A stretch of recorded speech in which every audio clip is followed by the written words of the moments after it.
Assalamualaikum warahmatullahi wabarakatuh. Alhamdulillah alladzi alafa baina qulubina wa asbahna bi ni'matihi ikhwana. Asyhadu an la ilaha illallah wahdahu la syarika lah wa asyhadu anna Muhammadan 'abduhu wa rasuluh. Allahumma shalli ala sayyidina Muhammad وعلى آله وصحبه أجمعين ومن بعده فيا أيها الحاضرون اتقوا الله حق تقاته ولا تموتن إلا وأنتم مسلمون. Hadirin muhtaramin, para alim ulama, wabil khusus Ustaz Cahyadi Takaryawan serta Bapak Ibu saudari-saudariku hadirin hadirat yang dirahmati Allah. Alhamdulillah pada pagi hari ini kita dapat berwajah kembali dalam rangka mengikuti pengajian rutin Ahad pagi IKD dalam keadaan sehat walafiat. Semoga kehadiran kita dan keikhlasan kita dicatat oleh Allah sebagai amal saleh yang manfaat fi dunia wal akhirah. Allahumma amin. Salawat dan salam semoga tetap tercurah pada junjungan kita Nabi Muhammad SAW, pada keluarganya, sahabatnya dan orang-orang yang istiqomah mengikuti jalannya ila yaumil qiyamah. Allahumma amin. Bapak Ibu yang dirahmati Allah, marilah kita buka pengajian ini dengan bacaan umum kitab Al-Fatihah.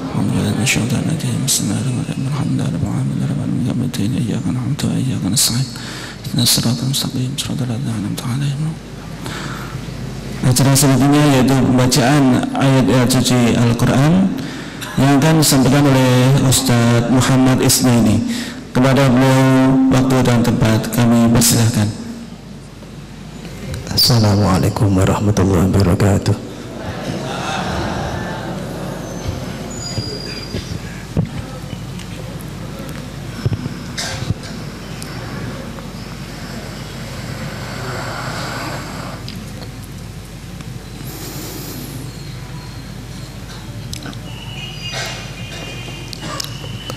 أعوذ بالله من الشيطان الرجيم.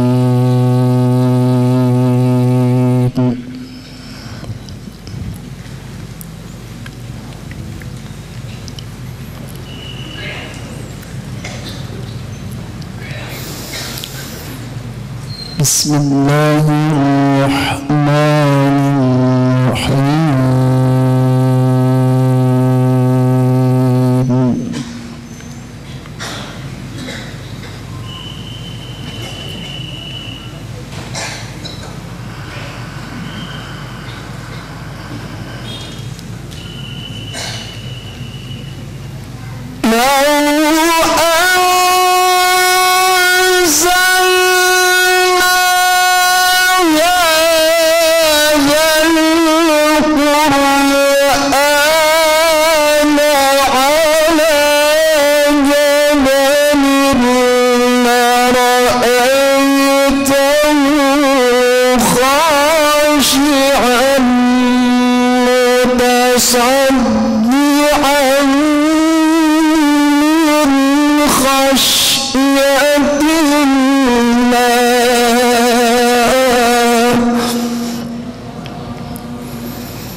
يسبح له ما في السماوات والأرض وهو العزيز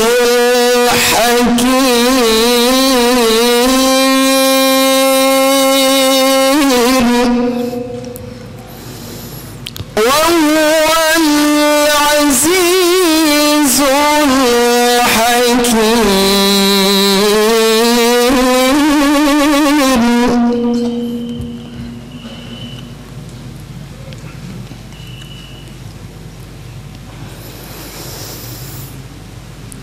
يسبح له ما في السماوات والأرض وهو العزيز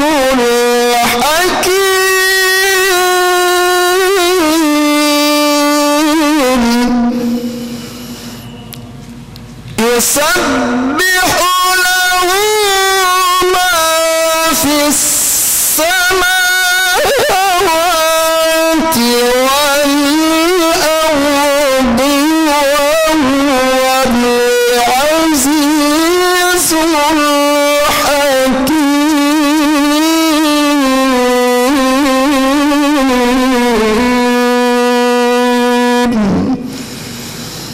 Assalamualaikum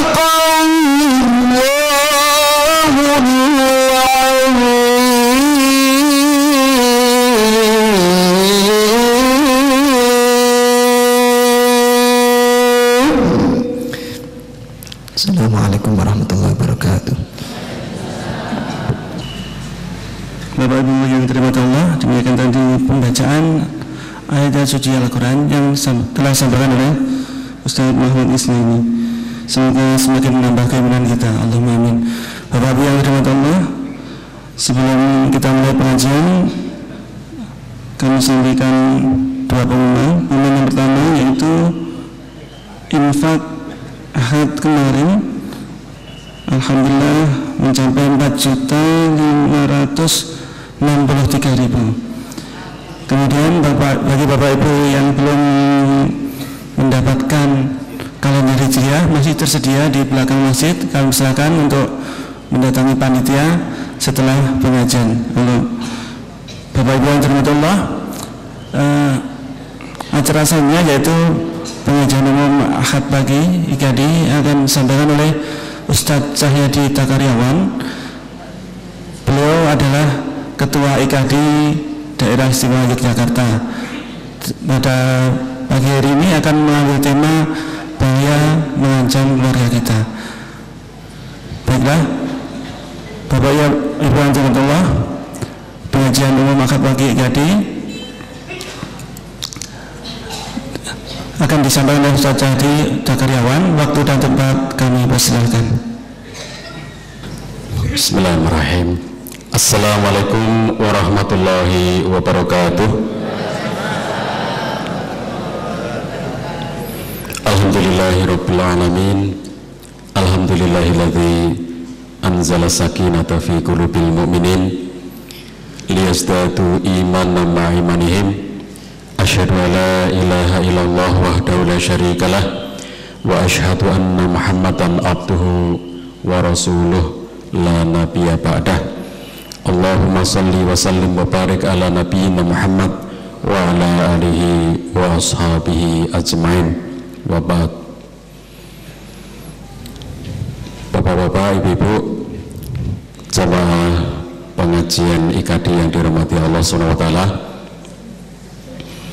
alhamdulillah atas izin dan karunia dari Allah Subhanahu wa taala kita bisa silaturahim kembali di forum pengajian minggu pagi ini.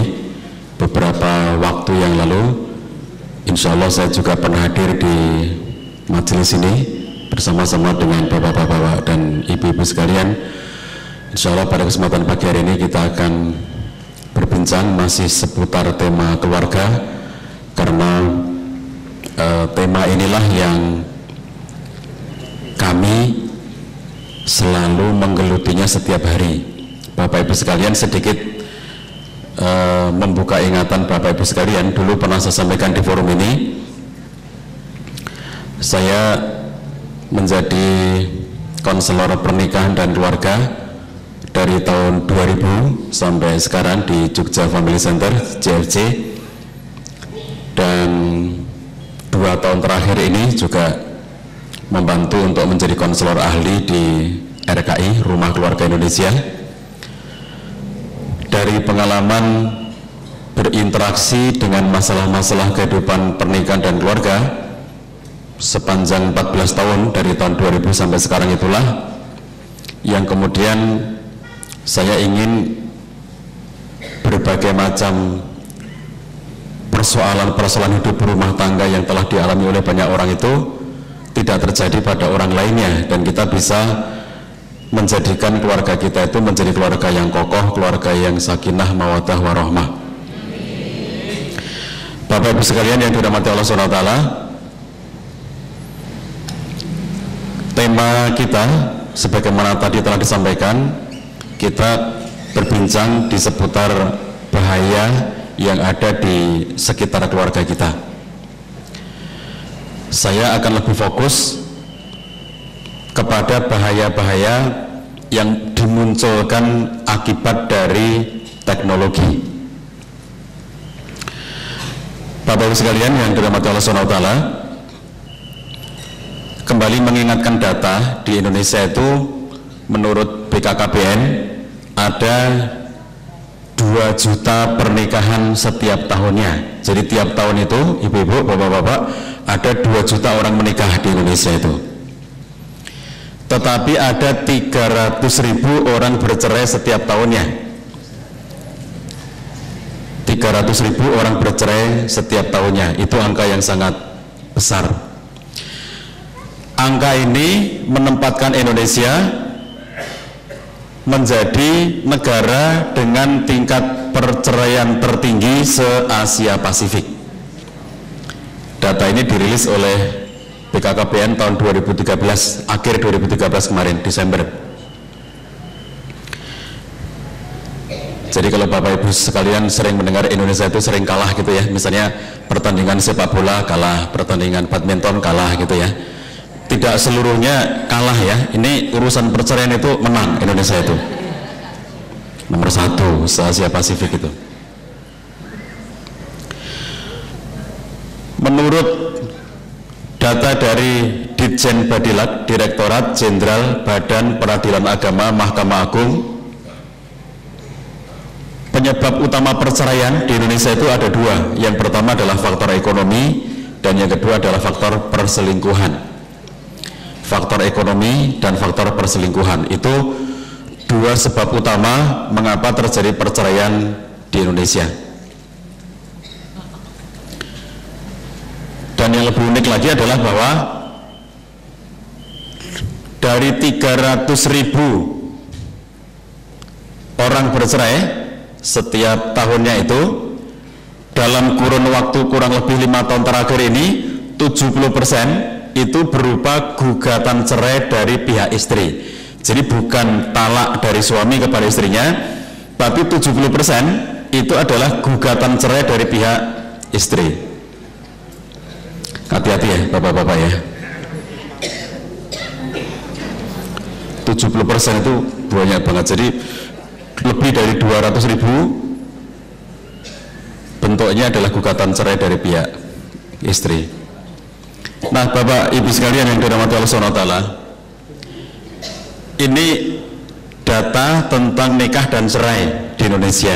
Nanti akan kita bahas dari sini soal mengapa fenomena ini bisa terjadi dari segi bahaya teknologi yang mengepung kita tadi. Sebelum kita teruskan, saya masih ingin menambahkan beberapa data terkait dengan bahaya yang mengepung di sekitar keluarga kita. Di antara fenomena yang juga memprihatinkan yang kemarin akhir tahun 2013 disorot oleh Komnas Perlindungan Anak Indonesia KPAI adalah tentang maraknya kasus kekerasan terhadap anak. Kasus ini, kekerasan terhadap anak ini juga meningkat dari waktu ke waktu, selalu bertambah dari waktu ke waktu, dan yang menyedihkan itu menurut data dari Komnas Perlindungan Anak Indonesia bahwa pelaku tindak kekerasan, siapa yang melakukan tindak kekerasan terhadap anak itu ya, itu kalau diurutkan 3 terbesarnya itu, nomor 1 adalah ayah tiri, nomor 2 adalah ayah kandung, dan nomor 3-nya adalah ibu kandung. Kemudian kalau dilihat dari segi korban, yang menjadi korban itu lebih banyak anak perempuan daripada anak laki-laki. Jadi anak perempuan itu rentan terhadap kekerasan di dalam keluarganya. Lalu bentuk kekerasan menurut Komnas Perlindungan Anak Indonesia, bentuk kekerasannya itu 3 yang paling besar itu, nomor 1-nya adalah kekerasan seksual, nomor 2-nya adalah kekerasan psikis, dan nomor 3-nya adalah kekerasan fisik. Datanya nyambung ya. Pelaku adalah ayah tiri yang paling tinggi tadi, nomor 2 korbannya adalah anak perempuan, dan yang ketiga bentuknya adalah kekerasan seksual yang paling tinggi itu. Jadi kira-kira bisa dibayangkan kejadiannya itu, dan itu dari waktu ke waktu kejadiannya semakin bertambah, selalu meningkat itu. Itu data kedua yang ingin saya sampaikan dalam kesempatan kali ini. Data pertama tadi soal nikah dan cerai, data kedua soal kekerasan anak. kekerasan terhadap anak. Data ketiga adalah soal moral. Bapak Ibu sekalian, untuk memahami fenomena moral ini, saya hanya mengambil satu data saja, yaitu ini juga masih data dari Komnas Perlindungan Anak Indonesia.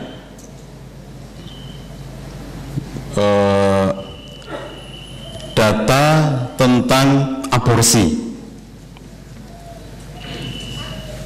di Indonesia itu rata-rata terjadi 2,5 juta kejadian aborsi setiap tahunnya, 2,5 juta sampai 3 juta kejadian aborsi setiap tahunnya, yang kalau itu dirata-rata dari tahun menjadi bulan, menjadi hari, menjadi jam,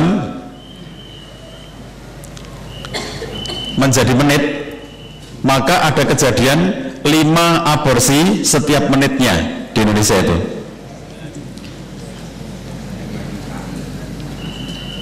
Pelaku aborsi masih menurut data yang sama, sebagian besarnya lebih dari 60% dilakukan oleh remaja umurnya 15 sampai 23 tahun. Dari sekian banyak kejadian aborsi itu, pelaku aborsi terbesar adalah remaja umurnya 15 sampai 23 tahun. Jadi ini menandakan kepada kita ya, satu contoh data buram ini cukup memberikan data kepada kita bahwa memang ada persoalan moral yang sangat besar di kalangan bangsa kita. Bapak Ibu sekalian, itu contoh-contoh data di sekitar kita, baik dari segi kasus nikah dan cerainya tadi, kemudian dari segi kekerasan di dalam rumah tangga kita terutama terhadap anak, kemudian yang ketiga adalah kasus moral, diantaranya adalah aborsi. Kita belum berbicara soal narkoba, kita belum berbicara soal miras dan lain sebagainya, tapi ini semuanya adalah data-data dan fakta yang ada di sekitar keluarga-keluarga kita di Indonesia ini. Baik Bapak Ibu sekalian, saya ingin memulai dari mana fenomena seperti ini yang akhirnya menjadi bahaya bagi keluarga kita itu muncul, awalnya dari mana gitu. Pertama kali Bapak Ibu sekalian, tentu saja yang menjadi pokok utama persoalan itu adalah kerapuhan keluarga itu sendiri. Jadi bahaya ini sebetulnya tidak akan muncul, tidak akan berpengaruh pada keluarga yang memiliki ketahanan, keluarga yang memiliki kekokohan. Kalau keluarga itu rapuh, maka semua jenis bahaya itu dengan mudah masuk menghampiri keluarga itu. Jadi babnya adalah kerapuhan keluarga. Mengapa muncul kerapuhan keluarga, Bapak Ibu sekalian? Keluarga ini menjadi rapuh, salah satunya adalah mereka itu lemah di dalam menjaga motivasi dan visi mereka dalam hidup berumah tangga. Motivasinya lemah. Saya kira saya pernah juga menyampaikan pada saat pertemuan sebelum ini bahwa contoh motivasi yang lemah itu ya, itu adanya nikah dan cerai dalam waktu yang singkat itu, pernikahan yang sangat singkat itu ya. Saya mengumpulkan data-data soal pernikahan singkat di Indonesia itu, diantaranya adalah ini kalau kita mencari di internet ya Bapak Ibu sekalian, itu ada orang-orang nikah di kalangan para selebritis atau di kalangan para artis atau juga di kalangan para pejabat. Karena kalau kita nyari di internet yang sering kalau anak muda menyebutnya sebagai googling atau searching itu ya, itu yang muncul tentu lebih banyak berita-berita di sekitar orang-orang terkenal. Orang terkenal itu mungkin dia artis, mungkin dia selebritis, mungkin dia pejabat, relatif di kalangan orang-orang terkenal itu. Nah, di lingkungan mereka itu dengan mudah kita mendapatkan misalnya contoh ada pernikahan yang terjadi di Indonesia itu hanya 13 jam. Jadi pagi menikah, malamnya sudah diceraikan. Ada pernikahan itu bertahan 4 hari. Ada pernikahan itu bertahan 1 bulan. Ada 2 bulan, 3 bulan dan seterusnya. Saya membuat klasifikasi data seperti itu ya. Dari itu tidak usah mencari data dari pengadilan agama, tetapi kita dengan sangat mudah itu ya mencari data seperti itu dengan searching dan googling itu berita-berita di seputar orang-orang yang terkenal itu ya. Mereka menikah dan dalam waktu yang sangat singkat kemudian mereka bercerai. Pertanyaan mendasar soal perceraian yang sangat singkat ya, pernikahan yang sangat singkat seperti ini adalah atas dasar motivasi apa mereka itu menikah gitu. Kalau pagi nikah lalu kemudian malamnya sudah diceraikan, lalu untuk apa mereka itu menikah? Motivasinya apa menikah itu gitu. Motivasi inilah yang kemudian sangat menentukan corak dan warna dari kehidupan kita, Bapak Ibu sekalian. Kalau memang pernikahan itu, kita berumah tangga itu adalah kita memiliki motivasi yang kuat untuk ibadah kepada Allah, memiliki visi yang kuat untuk mencapai surganya Allah, maka di dalam keluarga ini tentu harus ada upaya untuk menjaga agar motivasi ibadah, kemudian keinginan visi bersama untuk memasuki surganya Allah itu selalu menjadi sesuatu yang dilakukan, sesuatu yang kemudian diaplikasikan dalam kehidupan keluarga kita. Jadi kalau memang punya motivasinya kuat untuk ibadah, lalu bagaimana kemudian membiarkan ada berbagai macam hal yang masuk dalam kehidupan rumah tangga itu yang ternyata bertentangan dengan nilai ibadah. Kalau memang punya visi yang kuat untuk masuk surga bersama keluarga itu, lalu bagaimana kemudian akan membiarkan masuknya berbagai macam hal yang merusak dalam kehidupan keluarga kita, padahal itu semuanya tidak membawa kita menuju kepada surganya Allah SWT. Jadi nomor satunya itu bagaimana dia masuk dalam keluarga kita, bagaimana fenomena-fenomena keretakan, kerapuan itu ya, dan kemudian menjadi mengepung keluarga kita dari berbagai macam sisinya, bahaya-bahaya yang ada di sekitar kita itu karena rapuhnya pondasi keluarga, kerapuan pondasi keluarga, motivasi yang sangat lemah, visi yang lemah, sehingga kemudian sering kehilangan arah dalam hidup rumah tangga itu ya, kehilangan arah, tidak mengerti akan kemana, tidak mengerti harus bagaimana. Itu kerapuan dari segi pondasinya. Ini sebab pertama ya, kalau kita bertanya tentang sebab apa bahaya itu kemudian masuk dalam kehidupan rumah tangga kita. Sebab pertama adalah kerapuan pondasinya. Nomor dua, Bapak Ibu sekalian, sebab yang nomor duanya adalah karena kelemahan kita di dalam menjaga keluarga itu. Kalau bab pertama tadi kita bicara soal motivasinya, visinya, hal-hal yang mendasar dalam kehidupan itu, yang nomor dua itu adalah bagaimana suami, istri, anak-anak itu saling menjaga dalam kehidupan rumah tangga kita. Kalau ini pun lemah, sudah motivasinya lemah, pondasinya itu lemah, lalu tidak ada suasana saling menjaga di antara suami dan istri itu, maka kemudian ini akan menyebabkan bertambah rapuhnya keluarga itu dan akan menyebabkan semakin mudahnya berbagai macam anasir buruk itu menimpa keluarga kita.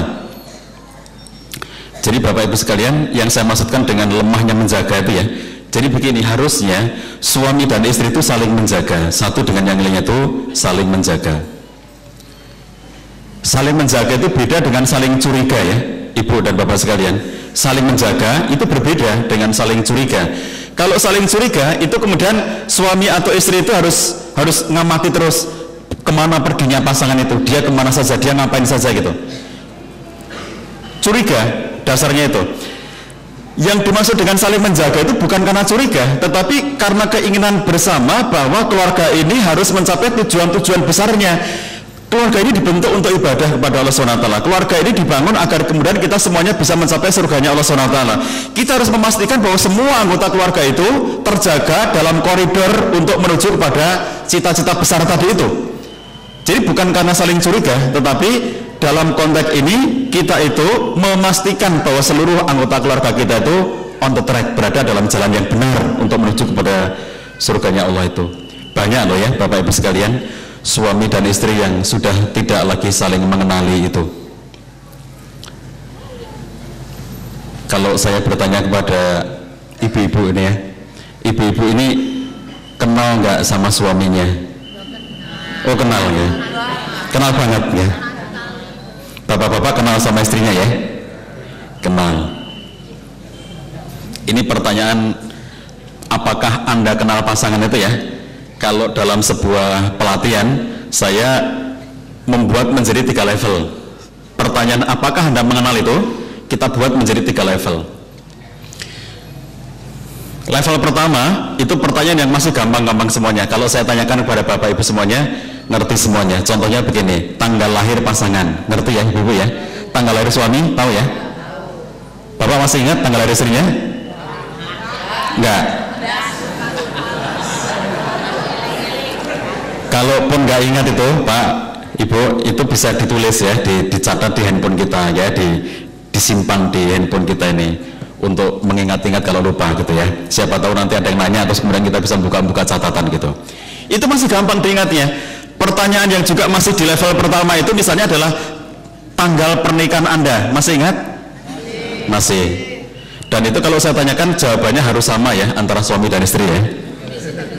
Saya tanya ke suaminya, saya tanya ke istrinya, jawaban tanggal pernikahan itu harus sama ya. Kapan Anda menikah? Jawabannya harus sama. Kalau berbeda,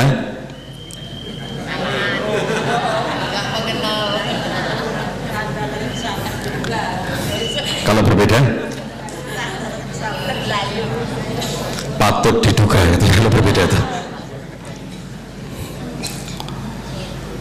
Terus pertanyaan berikutnya yang masih di level pertama itu misalnya begini, apa makanan kesukaan pasangan Anda? Ditanyakan kepada ibu-ibu, ibu-ibu apa masakan kesukaan suami? Ngerti ya ibu ya? Bagaimana cara tahu? Dimasakin aja tiap hari beda-beda gitu ya, untuk menguji apakah dia senang apa enggak gitu ya. Hari ini dimasakin pecel, dimakan habis, oh berarti senang gitu ya. Besok dimasakan sop, habis juga, oh berarti senang. Besok dimasakan lodeh, habis juga, oh berarti senang. Besok dimasakan nasi goreng, habis juga. Kesimpulannya emang rakus gitu ya. Ini masih mudah dijawab. Di level pertama ini pertanyaan-pertanyaannya sekedar untuk apakah Anda itu cukup punya ingatan tentang pasangan Anda. Meningkat ke level kedua. Pertanyaan apakah Anda mengenal pasangan Anda pada level kedua. Di level kedua ini pertanyaannya seperti ini, apakah yang menggelisahkan hati pasangan Anda akhir-akhir ini? Apa yang menggelisahkannya? Ngerti nggak? Harus tahu. Hal apa yang sensitif kalau diomongkan kepada pasangan Anda? Ngerti nggak bapak-bapak? Kalau yang sensitif itu apa pada istri Anda sekarang ini gitu? Sekarang ini loh. Ngerti, harus tahu.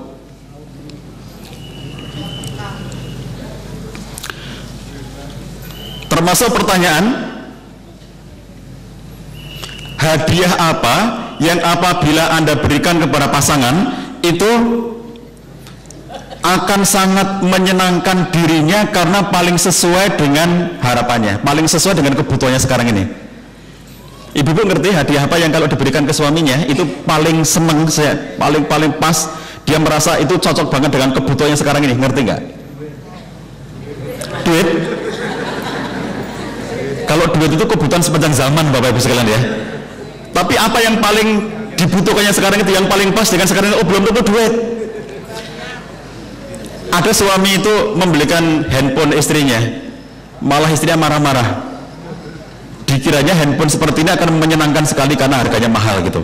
Setelah dibelikan ke istrinya, dikasihkan sebagai hadiah, malah dimarahi sama istrinya ya. Punya uang malah dibelikan kayak begitu, untuk apa katanya gitu. Ada suami yang pengen romantis karena dia pengen memberikan kejutan di saat hari ulang tahun istrinya ya, nggak biasa-biasanya gitu. Kemudian dia beli bunga dan diserahkan kepada istrinya di hari ulang tahun pernikahan mereka itu ya. Ini hadiah ulang tahun pernikahan kita, setangkai bunga gitu. Dibuang sama istrinya. Kanggo opo kaya ngene gitu. Nang omah ora iso masak malah tuku bunga katanya gitu ya. Ini mending botoke kangkung iki mau gitu. Makanya kalau kita di sini tuh hadiah ulang tahun ke istri itu bayam gitu ya Bapak Ibu ya, kangkung gitu. Itu lebih bermanfaat untuk dimasak sama ibu-ibu itu. Bunga itu kan kebiasaan orang barat, kita tuh nggak punya kebiasaan bunga itu. Bawa setangkai bunga segar gitu-gitu ya. Kata ibu-ibu ini cuma layu 3 hari, 4 hari, 5 hari layu gitu. Kalau kangkung bisa dimakan, kalau bunga nggak bisa dimakan. Belum tentu kita itu bisa memberikan hadiah kepada pasangan kita sesuatu yang paling pas sesuai dengan kebutuhannya. Ini pengenalan level kedua. Betulkah Anda mengenali pasangan Anda? Di level kedua ini, itu kita baru bisa menjawab apabila kita memiliki cukup informasi dan pengenalan tentang kondisi pasangan kita yang terkini. Ini masih gampang kita menjawabnya. pertanyaan intinya itu di level ketiga ini. Ya, tadi ada 3 level ya.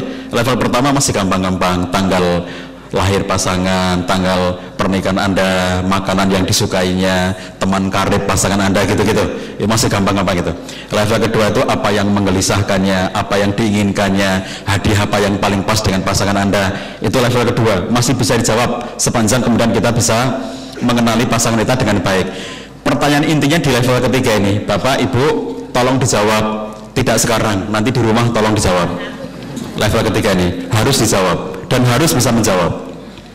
Pertanyaannya adalah, kapan terakhir kali Anda mengenali pasangan Anda? Kapan terakhir kalinya? Anda harus bisa menjawabnya. Kenapa pertanyaan ini justru menjadi pertanyaan paling penting? Karena Bapak Ibu sekalian, banyak sekali suami dan istri itu yang sudah berhenti mengenali pasangannya sekian waktu yang lalu. Dia sudah tidak lagi mengenali kondisi pasangannya pada kondisi sekarang ini. Itulah sebabnya dia tidak lagi bisa menjaga pasangannya. Nggak bisa menjaga, kenapa? Kenal saja tidak. Kalau tadi saya tanyakan, betulkah, apakah Anda mengenal? Pasti semua mengatakan saya kenal. Kenal lah, luar dalam saya kenal pasangan saya gitu. Luar dalam saya kenal semuanya gitu. Belum tentu. Anda belum tentu mengenali pasangan Anda pada kondisinya yang sekarang ini. Belum tentu Anda mengenalinya. Kenapa? Setiap hari kita itu berubah. Bapak Ibu sekalian, keluarga adalah organisme hidup. Karena organisme hidup, maka kemudian semuanya mengalami ciri pertumbuhan dan perkembangan. Semua dari kita itu tumbuh dan berkembang. Suami tumbuh dan berkembang, istri tumbuh dan berkembang. Saya dulu menikah tahun 91, Bapak Ibu sekalian. Waktu tahun 91 saya menikah. Waktu itu nama saya Cahyadi edisi 91. Sekarang ini tahun 2014, nama saya Cahyadi edisi 2014. Dari 91 sampai 2014 ini melampaui waktu 23 tahun. Kalau orang sudah melampaui waktu 20-an tahun, kira-kira apa yang berubah dari orang itu, Bapak Ibu?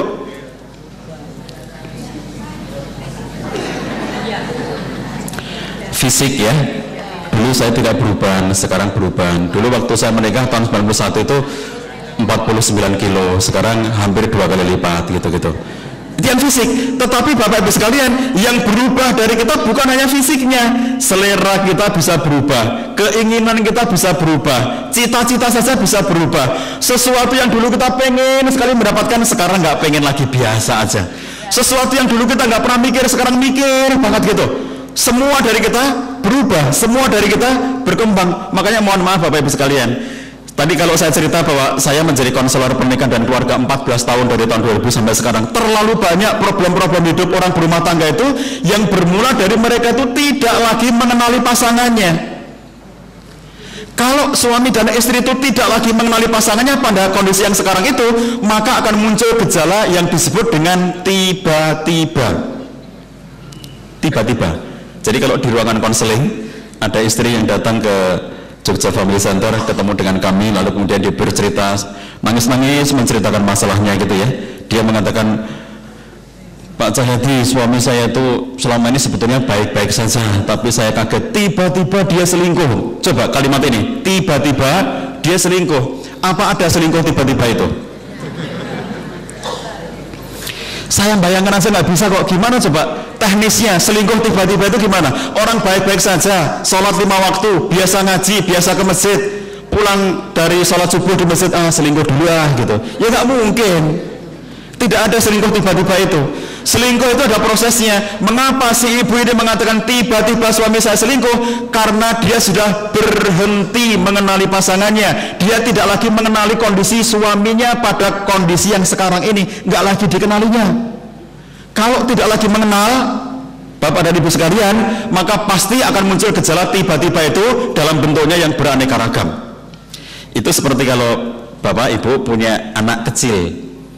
Kita itu merasa punya anak itu ketika masih kecil, digendong-gendong ya, ditimang-timang, digendong-gendong. Anak ini TK, SD gitu, itu masih seperti, masih bener-bener, bukan seperti, masih bener-bener anak kita gitu. Bapaknya pergi, ikut, kata anaknya itu ya. Ibunya pergi, ikut gitu. Kalau nggak diajak nangis, itu anak kita waktu masih kecil. Begitu dia kemudian sudah SMP, berbeda lagi. Waktu SMA berbeda lagi, apalagi waktu sudah kuliah berbeda lagi. Makanya ada orang tua yang kemudian ketika misalnya anaknya itu disuruh ke masjid gitu ya, nak ke masjid gitu, anaknya nggak mau, ibunya atau bapaknya itu bilang, nak kamu dulu tidak seperti ini. Perhatikan kalimatnya, kamu dulu tidak seperti ini, dulu kamu itu begitu dengar azan langsung ke masjid, sekarang kenapa tidak lagi mau ke masjid? Ibu ini kaget, bapak ini kaget, dulu anaknya itu begitu mendengar azan langsung ke masjid, sekarang tidak lagi mau ke masjid. Bapak ibu ini tidak tahu kapan saatnya anak ini berubah. Jadi bapak ibu ini sudah lama sekali berhenti mengenali anaknya dulu. Jadi kalau orang mengatakan dulu dan sekarang itu ya, dalam bentuk keheranan seperti itu, menandakan dia sudah berhenti mengenali pasangannya atau berhenti mengenali anak-anaknya. Klien kami diantaranya suami istri ya yang datang ke rumah itu, ini jauh sebelum datang ke rumah itu awalnya itu ya, jadi bapak ibu ngerti Facebook ya, ini kita mulai bicara teknologinya. Facebook, punya akun Facebook bapak ibu sekalian? Enggak, alhamdulillah. Ada yang punya, ada yang enggak apa-apa. Orang itu enggak harus punya, jangan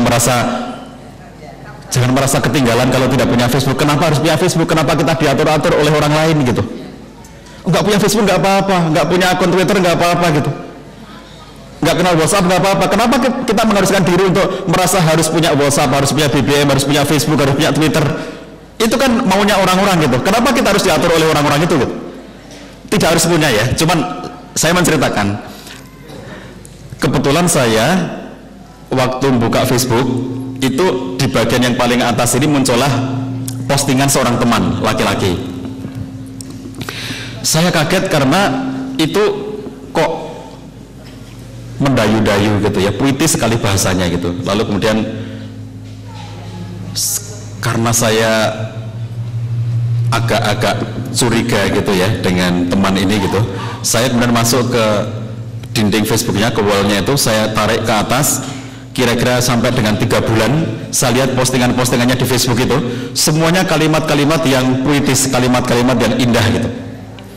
Saya tahu kalau teman saya itu nggak bisa buat puisi, dia bukan sastrawan, dia tidak bisa buat puisi. Saya tahu siapa dia dari dulunya, tapi kalimat-kalimatnya yang diposting di Facebook selama 3 bulan terakhir itu semuanya kalimat-kalimat puitis. Saya karena teman dekat ya, teman akrab gitu, saya SMS dia, kamu jatuh cinta ya, saya tanya gitu.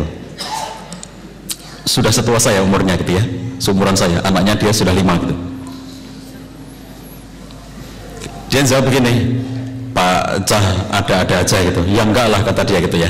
Sudah tidak saya teruskan.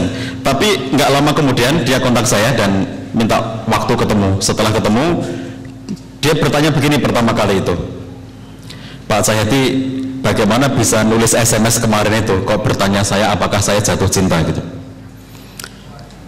Tidak ada angin, tidak ada hujan, tiba-tiba Pak Cahyadi SMS, apakah saya jatuh cinta itu? Dari mana bisa meng-SMS seperti itu? Saya bilang begini, bagaimana kamu bilang tidak ada angin, tidak ada hujan? Buka Facebook kamu, saya bilang gitu. Dia buka Facebooknya di depan saya. Baca, saya bilang, status kamu itu. Itu apa maksudnya? Coba naik lagi ke atas, postingan sebelumnya, itu apa maksudnya? Naik lagi ke atas, postingan sebelumnya, itu apa maksudnya? Saya tanya semuanya gitu. Saya kan ngerti kamu itu nggak bisa buat puisi, dan bagaimana kamu bisa menciptakan kalimat-kalimat indah seperti itu? Jadi teorinya, Bapak-Ibu sekalian, ini kalau konselor mengetahui teori ini, bahwa orang itu kalau jatuh cinta, maka dia akan menjadi pujangga.